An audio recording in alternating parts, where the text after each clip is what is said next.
Matthij Listef, docteur en langue et lettres classiques de l'Université de Liège, où j'ai enseigné les grammaires grecques et latines. Je suis actuellement chef de travaux à la Bibliothèque royale de Belgique, en son département des manuscrits. J'ai réalisé ce livre et consacré ces milliers d'heures de ma vie pour une raison très personnelle d'abord, que mes lecteurs découvriront dans la dédicace de l'ouvrage, ainsi que bien sûr sur le plan scientifique, pour contribuer modestement à l'histoire de l'Université de Paris, de ses collèges, de l'enseignement de ses régents dans les 2 premières décennies du XVIe siècle, territoire encore trop peu foulé selon moi, pour étudier de manière concrète la vie quotidienne d'un régent humaniste à l'aube du XVIe siècle. J'ai tenu à former un corpus documentaire le plus complet possible, en étudiant à la loupe l'intégralité des écrits de Ravisius Textor, ou encore en exploitant les diverses archives administratives ou académiques encore disponibles. Étudier l'environnement professionnel et scolaire, l'univers littéraire et poétique, ou encore les familiers et les amis d'un régent de collège parisien comme Ravisius Textor, m'a permis, par ailleurs, de livrer quelques repères biographiques sur des personnages du monde ecclésiastique ou humaniste contemporain, aujourd'hui oubliés. Selon moi, l'histoire de la pédagogie parisienne et française, de la diffusion du latin, ou encore des défis de la culture renaissante, gagnerait à voir se multiplier ce type d'enquête, montrant tel ou tel acteur quelque peu oublié aujourd'hui, dans son quotidien d'enseignant, de pédagogue, d'auteur, d'éditeur, dans ses relations amicales et professionnelles, dans ses rapports au lectorat et ses confrontations à la critique, dans les débats littéraires et religieux de son temps, dans toutes les forces et les faiblesses humaines qui le définissent. Mes recherches et mon livre sont bien entendu destinés à un lectorat érudit et universitaire,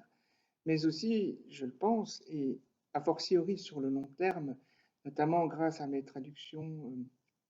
françaises de nombreuses pages uniquement latines, à toute personne passionnée ou intéressée par l'histoire de l'enseignement ou encore par l'humanisme, en l'occurrence celui qui imprégna les collèges universitaires de France dans les premières décennies du XVIe siècle. Les 2 parties principales de mon livre, documentées par l'œuvre même, comme par de très diverses sources littéraires et archivistiques, s'intitulent tout simplement « L'homme et l'œuvre ». La première partie s'intéresse d'abord au nom même de celui que certains ont qualifié de cauchemar catalographique, chapitre complété par un appendice sur les homonymes d'ailleurs de Textor. Puis à sa jeunesse dans le Nivernais et à sa carrière au collège parisien de Navarre en tant qu'étudiant puis régent. J'ai étudié aussi tout le monde de Textor, c'est-à-dire les navaristes, les protecteurs ou encore toutes ses connaissances, voire véritable amitié, au travers des divers témoignages poétiques à notre disposition, pour finir par un chapitre relatif à son décès. La seconde parse est vouée à Ravisius Textor, auteur et éditeur, et se nourrit notamment des documents paratextuels nombreux et variés à disposition. On y trouvera aussi des études particulières sur des ouvrages précis, un chapitre sur la réception de l'œuvre, ou encore un autre sur les rapports de Textor à l'humanisme par le biais d'analyse de ses modèles humanistes pédagogiques, littéraires et poétiques, et d'une reconstitution de sa bibliothèque, principalement poétique, grâce à une analyse intégrale des sources de son épithétaire. L'ouvrage est ponctué notamment par un répertoire chronologique à vocation exhaustive,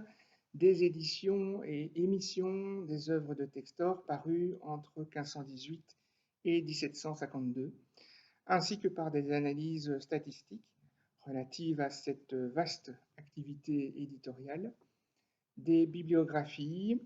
et 4 index facilitant la pleine exploitation de mon travail.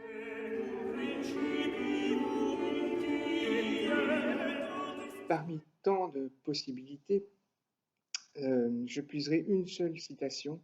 dans la nasse des passages autobiographiques que Textor glisse au cœur de ses œuvres,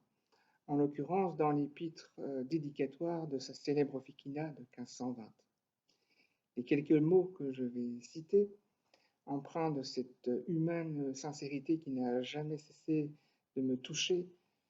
traduisent vraiment très fidèlement à la Textor, aurais-je envie de dire, le rythme de travail effréné de ce professeur humaniste mort à peine trentenaire, régentant le jour, non sans surveiller les centaines de pages sur les presses parisiennes, et lisant et écrivant la nuit. Je le cite. « J'étais écrasé à toute heure, à tel point que j'avais à peine le loisir de me gratter la tête ou de me moucher. Nulla non ora obruebar, idque adeo, ut vix otium esset, ad scalpendum caput, aut ad mungendas nares. »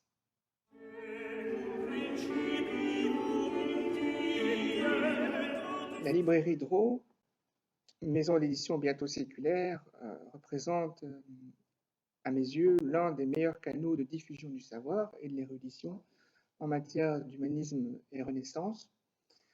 Depuis 15 ans maintenant, Drault fait partie de mes éditeurs privilégiés pour proposer mes travaux au public relativement large qu'il touche. J'apprécie tout particulièrement la rigueur et le sérieux de son service fabrication.